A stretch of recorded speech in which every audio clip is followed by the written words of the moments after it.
Bismillahirrahmanirrahim. Assalamu alaikum, dear students. I'm Afnan Bakht, your physics teacher.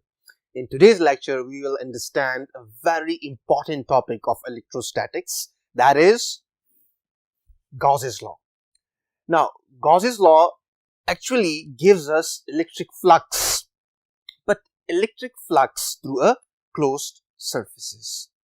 Now, आज के lecture में हम इसकी मैथमेटिकल प्रूफ को भी डिस्कस करेंगे और इसके बारे में कुछ इंपॉर्टेंट कॉन्सेप्ट्स को भी समझेंगे. So let us get straight into the topic. So statement Gauss's law की क्या है? Dear students, it says the total flux, और I should say the net flux through a closed surface is equal to 1 over epsilon times of the charge q enclosed by it. By it का क्या मतलब है? By that closed surface. अच्छा, now सबसे पहले तो आपको ये जानने की जरूरत है कि what actually is closed surface. हर वो सरफेस जिसके ऊपर जब आप चलते जाओ और आप वापस उसी पॉइंट पे पहुंच जाओ जहां से आप गए थे, ऐसे सरफेस को हम कह देते हैं क्लोज्ड सरफेस. अब ये कोई भी हो सकता है, ये क्यूब भी हो सकता है, ये कोई इरेगुलर शेप बॉडी भी हो सकती है, ये स्फीयर भी हो सकता है.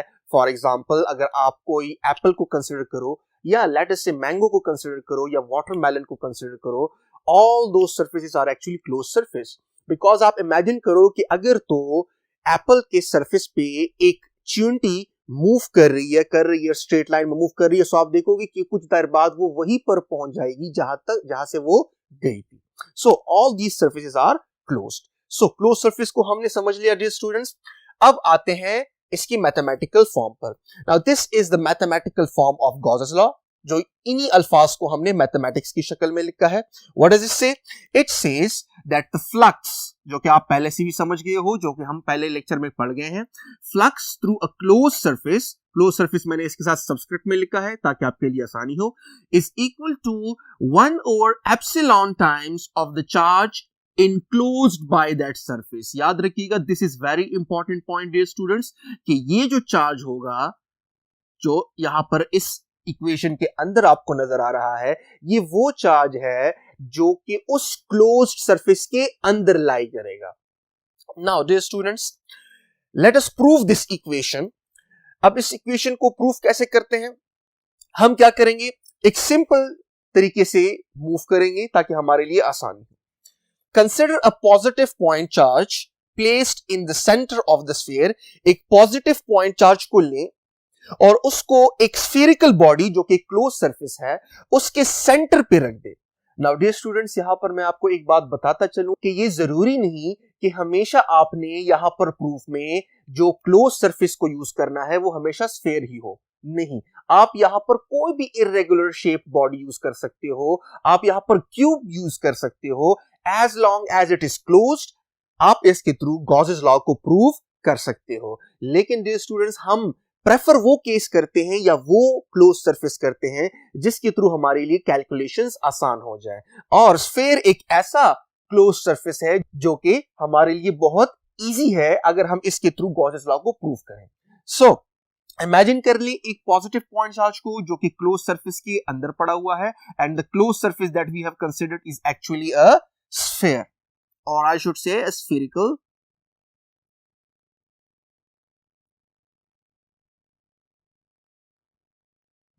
body. Now dear students, we know that positive point charge का जो field होता है वो एक diverging field होता है. So let me draw the field lines over here. So field lines को अगर मैं यहां पर draw करूं, so field lines are going to be something like this.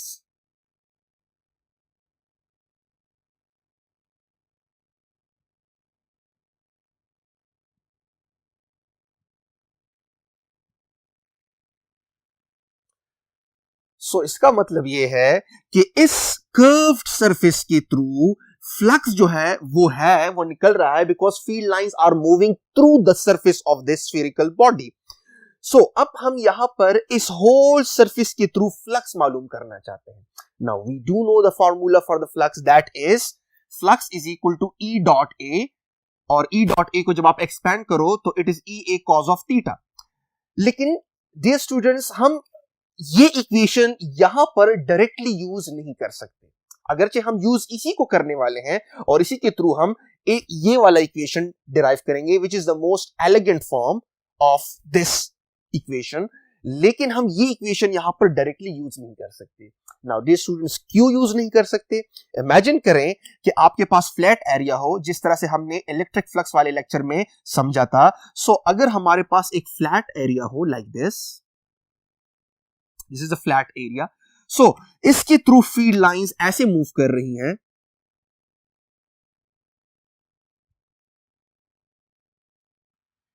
Right dear students. अब अगर यहां पर मैं इस एरिया का एक खास टुकड़ा इमेजिन करूं, लेट अस से दिस, और इसका एरिया वेक्टर मैं देखूं तो इसका जो एरिया वेक्टर आता है वो हमेशा normal to its surface, this is the area vector, right. अब अगेन मैं क्या कर लेता हूं, एक दूसरा टुकड़ा मैं इसका कंसिडर कर लेता हूं, लेट अस से ये वाला, और इसका एरिया वेक्टर मैं फाइंड आउट करूं तो वो भी उसी की डायरेक्शन में है। सिमिलरली अगर मैं एक तीसरा टुकड़ा कंसिडर करूं, एक तीसरे फ्रैक्शन को कंसिडर करूं इस पूरे एरिया के, और उसका एरिया वेक्टर में देखूं तो वो भी इस डायरेक्शन में है। सो कहने का मकसद ये है कि यहां पर आप इस एरिया जो यहां पर हमने रखा हुआ है, जो फील्ड लाइंस के अंदर हमने रखा हुआ है, अगर हम उस एरिया के किसी भी पॉइंट पे एरिया की डायरेक्शन या जो नॉर्मल वेक्टर है वो फाइंड आउट करें, so all of them will be pointing in this possible direction, right. So यहां पर हमारे लिए मसला नहीं है, बिकॉज एज अ होल तमाम एरिया एक ही डायरेक्शन में पॉइंट आउट कर रहा है, उसका जो नॉर्मल वेक्टर है वो एक ही डायरेक्शन में है। लेकिन जब हम क्लोज सरफेस में आते हैं, राइट, इमेजिन करें this is sphere, so sphere का अगर मैं सिर्फ ये वाला पोर्शन थोड़ा सा डिस्कस कर लूं, यहां से लेकर यहां तक का, सो इमेजिन करें जो मेरा हाथ है, ये जो एरिया है ये रिप्रेजेंट कर रहा है इस वाले पोर्शन को। नाउ यहां पर अगर मैं सिर्फ इस पॉइंट का एरिया मालूम करना चाहूं डायरेक्शन वाइज, सो आपके पास इस पॉइंट में एरिया वेक्टर या नॉर्मल वेक्टर ऐसा है, लेकिन जैसे ही मैं इसको थोड़ा सा इधर लेकर आता हूं, सो एरिया वेक्टर की जो इंक्लिनेशन है वो बदल गई, फिर यहां पर ऐसे, फिर यहां पर कुछ ऐसे होगी, फिर ऐसे होगी। अगर आप दिमाग में स्फीयर को ले आओ, सो आपको पता चलेगा कि हर एक पॉइंट पे एरिया वेक्टर जो है वो मुख्तलिफ होगा। सो इसका मतलब ये है कि यहां पर हम ये डायरेक्टली यूज नहीं कर सकते, लेकिन हमने इसको थोड़ा सा मैनिपुलेट करना है। So what do we do now? Now here calculus is the field of mathematics which comes to our rescue. Calculus को हम यूज करेंगे और उसकी मदद से हम क्या करेंगे, हम इससे ये वाला जो इक्वेशन है हम क्या करने वाले हैं, डिराइव करने वाले हैं। सो कैसे करेंगे? Now the first step that we need to do is that we need to divide this whole surface into a very large number of very small tiny fractions.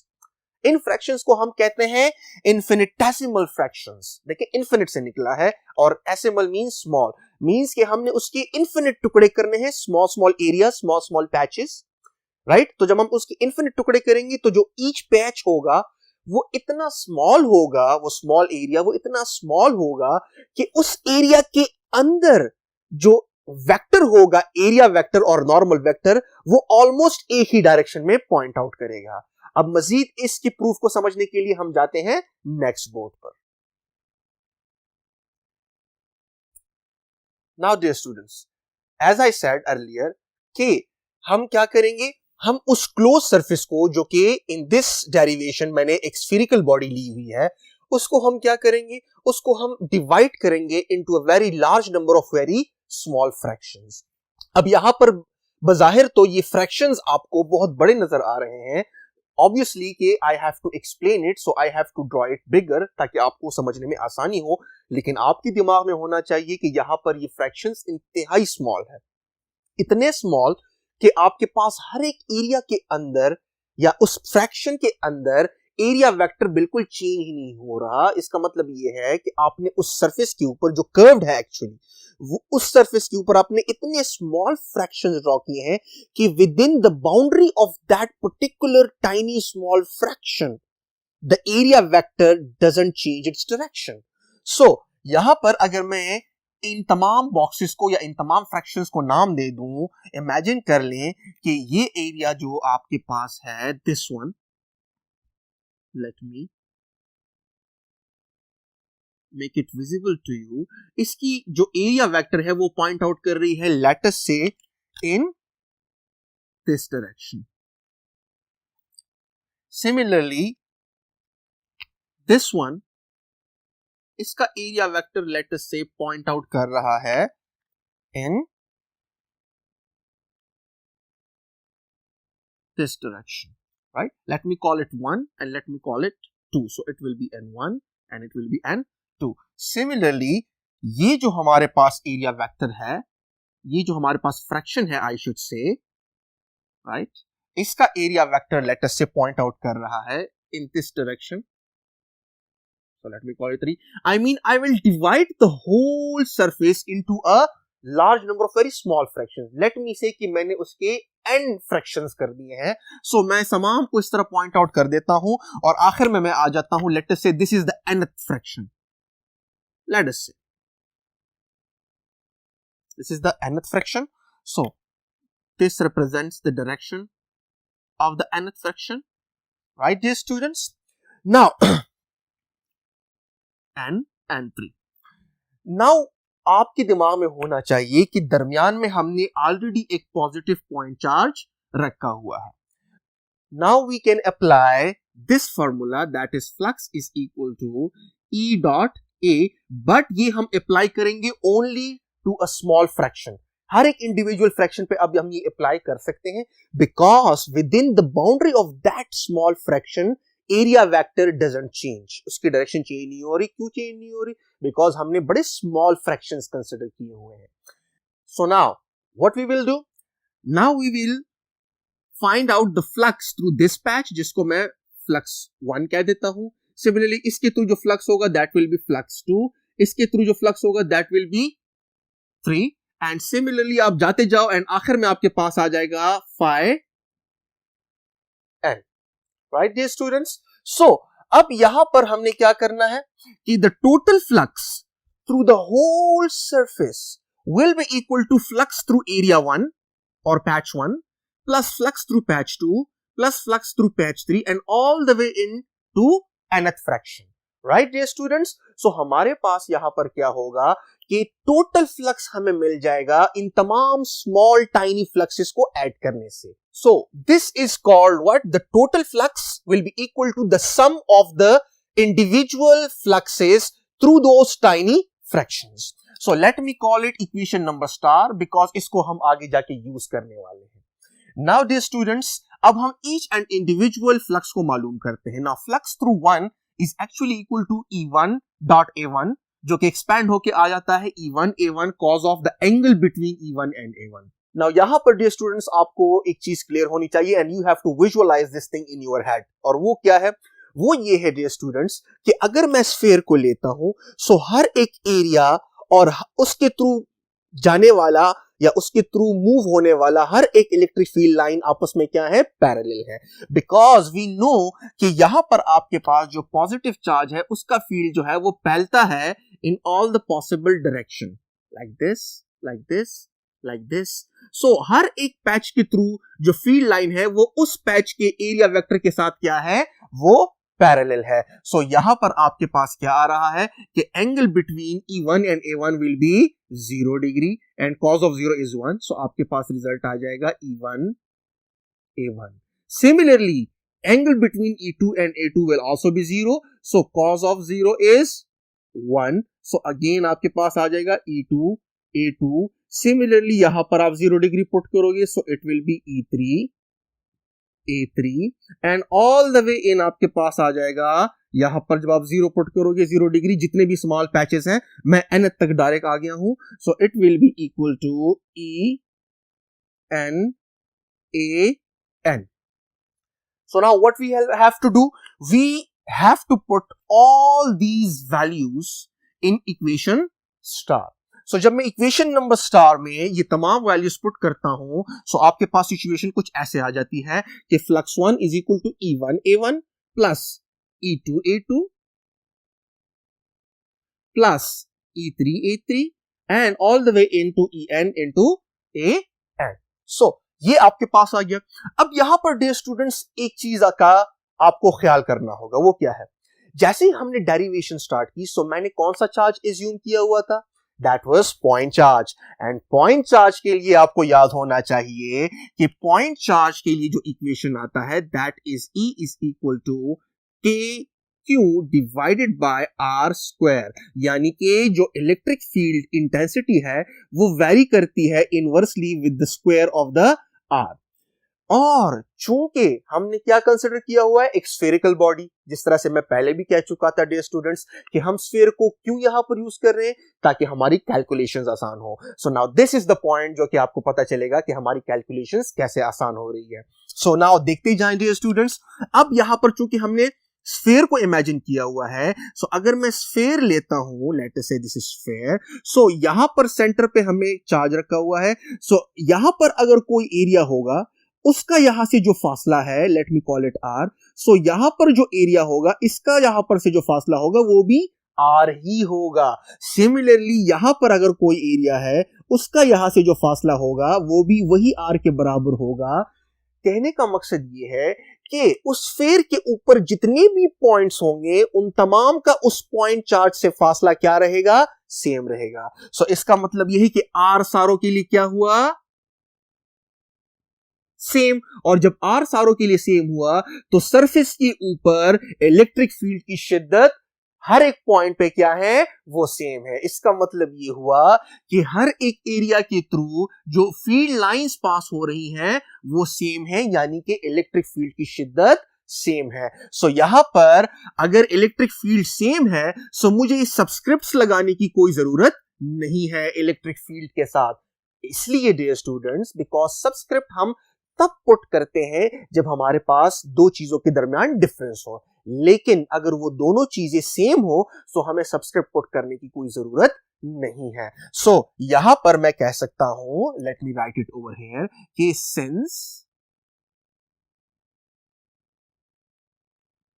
E1 is equal to E2 is equal to all the way into En, so I don't need to write the subscript. So we will get rid of the subscripts and I will only write E, because हर एक point पे उस sphere के surface के ऊपर E की शिद्दत same है। सो अगर आप सबस्क्रिप्ट्स यहां से हटा दो तो आप E को क्या ले सकते हो? कॉमन ले सकते हो, और सिर्फ आपको एरियाज को ऐड करने होंगे, A1 plus A2 plus A3 and all the way into AN। Now dear students, अब हम क्या करते हैं, चूंकि हम एरियाज को ऐड कर रहे हैं, सो मैं क्या कर लेता हूं कि एरिया की समेशन ले लेता हूं। ना डियर स्टूडेंट्स, कैलकुलस की जबान में हम यहां पर इंटीग्रेशन लेना पसंद करते हैं। Integration means to sum up the whole area of the surface, यानी जितने भी आपने स्मॉल स्मॉल पैचेस बनाए हैं उनको आप क्या कर देते हो? सम अप कर देते हो, to get what? To get the whole area of the surface of the sphere. So यहां पर अगर आप देख लो, I have written this summation. Summation means I runs from 1 to n, यानी कि ये आपके पास क्या शो कर रहा है कि आपने तमाम एरियाज को ऐड किया हुआ है, और कौन से पॉइंट से ऐड किया हुआ है? From 1 up to n। n की कोई भी वैल्यू हो सकती है, डिपेंड करता है कि आपने उस सरफेस के ऊपर कितने टुकड़े बनाए हैं, कितने फ्रैक्शंस बनाए हुए हैं। सो नाउ ये आपके पास सिचुएशन होगी। नाउ अब यहां पर चूंकि हमने पॉइंट चार्ज इमेजिन किया हुआ है या एज्यूम किया हुआ है, so for electric field you can write this thing. क्यों? बिकॉज हमें पता है कि पॉइंट चार्ज की जो इलेक्ट्रिक फील्ड है वो बराबर है K, that is 1 divided by 4 pi epsilon into Q by R square.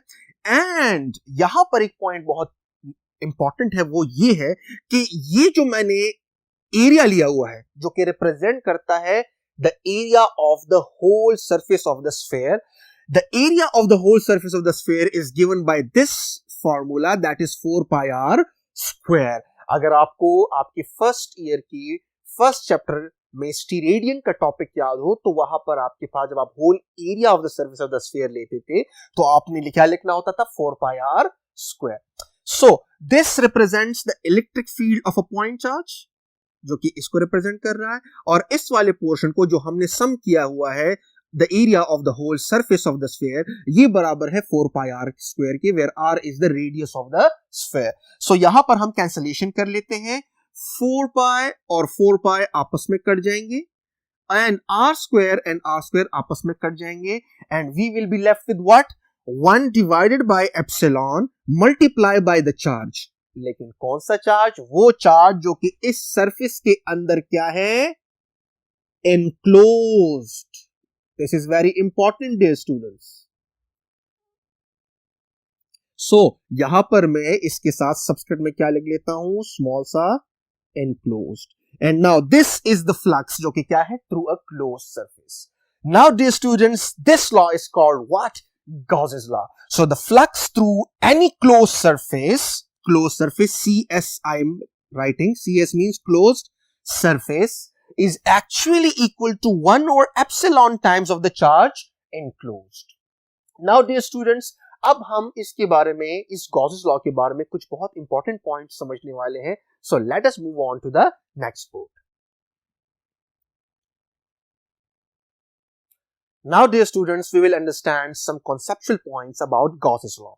So some conceptual points about Gauss's law are that the flux through closed surface only depends on the value of the epsilon, जिस तरह के mathematical equation में आ गया, and the charge Q enclosed. सिर्फ और सिर्फ epsilon पे depend करेगा flux through closed surface, यानी कि permittivity of the medium पर, और चार्ज की वैल्यू पे डिपेंड करेगा जो कि उस क्लोज सरफेस के अंदर इनक्लोज्ड है. It does not depend, and by it I mean flux through a closed surface. So flux through a closed surface does not depend on the size, number one.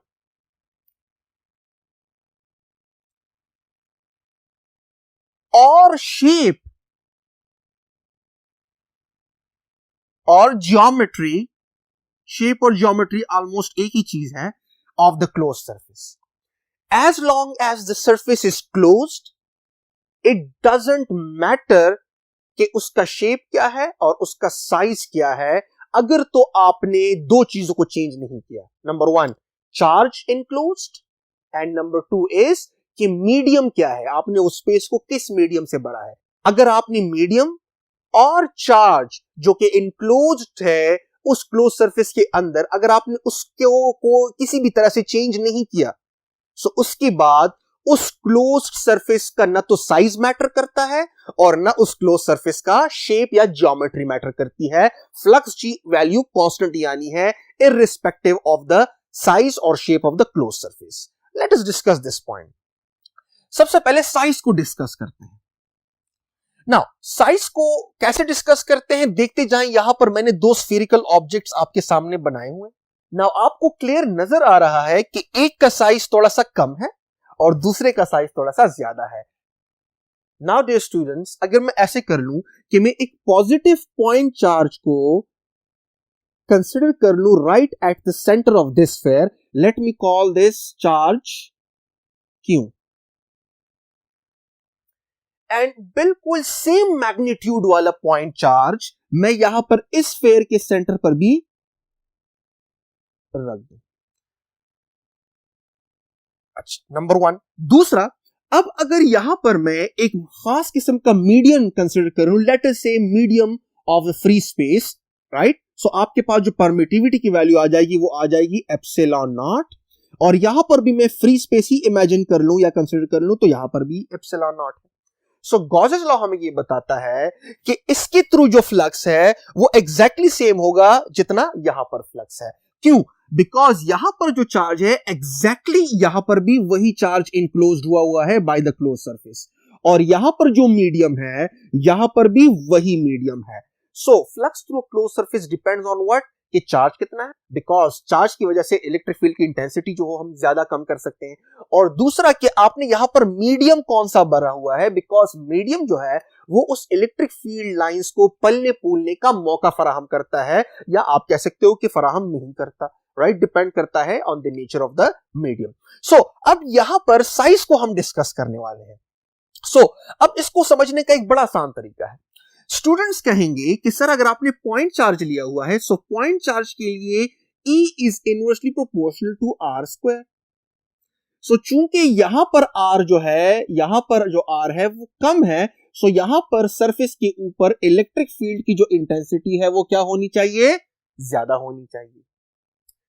And चूंकि उसके मुकाबले में यहां पर आपके पास आर जो है वो क्या है, यहां पर आर आपके पास क्या है, ज्यादा है। सो यहां पर सरफेस के मुकाबले में इस सरफेस के ऊपर इलेक्ट्रिक फील्ड की जो शिद्दत है वो क्या होनी चाहिए, वो थोड़ी सी कम होनी चाहिए। और जब आप इलेक्ट्रिक फील्ड को कम करते हो या इलेक्ट्रिक फील्ड लाइंस को या इंटेंसिटी को कम करते हो तो इसका मतलब यह है कि फ्लक्स में कमी आई, बिकॉज फ्लक्स की अगर हम बेसिक डेफिनेशन देखें इट इज ई डॉट ए। लेकिन डियर स्टूडेंट्स यहां पर आपने एक ध्यान देना है कि अगर मैं फ्लक्स की डेफिनेशन देखूं कि it is actually dependent upon E and A both. So यहां पर अगर इलेक्ट्रिक फील्ड की शिद्दत ज्यादा है बिकॉज साइज कम है, तो साइज कम होने की वजह से आपके पास एरिया भी क्या है, वो भी कम है। सो अगर यहां पर इलेक्ट्रिक फील्ड ज्यादा है तो एरिया कम है। लेकिन साइज को बढ़ाने के बाद अगर तो इस सरफेस के ऊपर इलेक्ट्रिक फील्ड की शिद्दत में कमी आई है तो सरफेस एरिया तो ज्यादा हुआ ना। अगर आपने उसका साइज बढ़ा दिया है तो उसका सरफेस एरिया ज्यादा हो गया है बाय द सेम अमाउंट। तो सादा अल्फाज में आप इसको ऐसे समझ सकते हो। सो देखिए size does not matter, because अगर आप देख लो फील्ड लाइंस ने उस एरिया के थ्रू ही जाना है। हाँ इंटेंसिटी कम हो जाएगी जैसे ही मैं सेंटर से ऑफ द स्फीयर को बढ़ाता हूं उस फासले को बढ़ाता हूं। सो जितना ही मैं स्फीयर को बढ़ा रहा हूं सो इलेक्ट्रिक फील्ड की शिद्दत जो है वो कम हो रही है, लेकिन वो सरफेस एरिया बढ़ रहा है। सो फ्लक्स उतना ही आ जाता है as long as you do not change what charge enclosed and the medium that is filling this space. Right dear students, I believe ये पॉइंट आपको क्लियर हो चुका होगा। Now let us move on to the shape. कि shape पर भी depend नहीं करता या जियोमेट्री पर भी डिपेंड नहीं करता। Okay, now here I have considered a cube और जिसकी ज्योमेट्री स्फीयर की ज्योमेट्री से बिल्कुल मुख्तलिफ है। अब मैं क्या कर देता हूं, मैं वही पॉजिटिव पॉइंट चार्ज कंसिडर कर लेता हूं यहां पर इस क्यूब के अंदर जो कि एक क्लोज सरफेस है, और वही मीडियम को मैं फिल कर देता हूं यहां पर इस क्यूब के अंदर, यानी कि फिलहाल यहां पर भी क्या है, फ्री स्पेस। सो यहां पर भी epsilon naught. Right dear students, now अब यहां पर अगर आप देख लो, आप इसको ऐसे इमेजिन कर सकते हो इन योर हेड कि आप इस वाले स्फीयर को इमेजिन कर लो और इसको कुछ ऐसे इमेजिन कर लो कि लेट से आपने इसके इन दोनों साइड्स को इस तरह प्रेस करके ये दोनों साइड्स बना दिए हैं, फिर आपने इसको ऊपर से इस तरह प्रेस करके ना इस वाले साइड को और इस वाले साइड को प्रेस कर दिया है और आपने उससे ये वाला और ये वाला साइड बना दिया है। राइट डियर स्टूडेंट्स, और फिर आपने चूंकि स्फीयर है ना 3D है, आपने इसको दिमाग में विजुलाइज करना होगा। सो अब आप इस वाले और इस वाले साइड को इस तरह से प्रेस कर देते हो और उसका ये वाला फेस और वो उस साइड वाले फेस को बना देते हो। मतलब कहने का ये है कि आपने इस स्फीयर को जो कि एक क्लोज सरफेस था उसको आपने रीअरेंज कर दिया और आपने उसका एक क्यूब बना दिया है। नाउ डियर स्टूडेंट्स, आपने उसके अंदर जो एनक्लोज चार्ज है क्या आपने उसको चेंज किया? नहीं, आपने नहीं चेंज किया। क्या आपने मीडियम को रिप्लेस किया? नहीं, आपने मीडियम को रिप्लेस नहीं किया। सो अगर आपने ये दोनों काम नहीं किए और आपने सिर्फ उस क्लोज सरफेस की ज्योमेट्री या शेप को तब्दील कर दिया है, सो फ्लक्स पे कोई भी असर नहीं पड़ने वाला। यहां पर भी जो फील्ड लाइंस होंगी जो जिस भी पॉसिबल डायरेक्शन में हो, तमाम अगर मैं इस एरिया के थ्रू फ्लक्स को फाइंड आउट करूं तो वो उतना ही फ्लक्स आएगा जितना फ्लक्स यहां पर आया था। सो यहां पर मैं कह देता हूं कि flux through a cube will be exactly same the total flux through a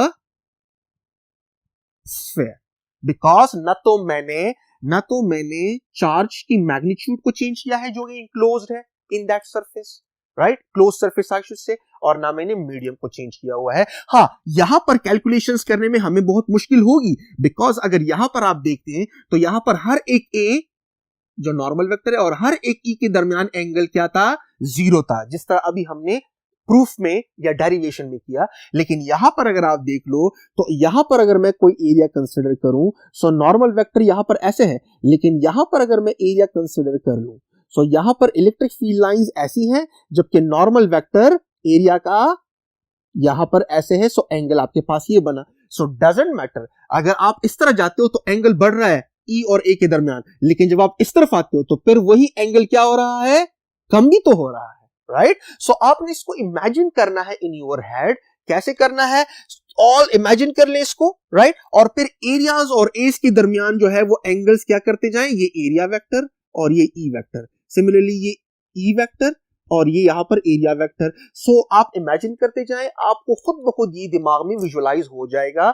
all you have to do is to run this thing in your mind again in again, ताकि आपको विजुअलाइज करने में आसानी हो, ताकि आपको मैथमेटिक्स की सिरे से जरूरत ही ना पड़े।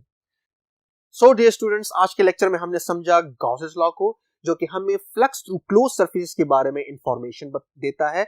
और the important point over here is कि flux through closed surfaces does not depend on the size or shape of that particular closed body, of that particular closed surface I should say. So मिलते हैं next lecture में, जिसमें हम Gauss's law की applications को समझेंगे। Till then, अल्लाह हाफिज।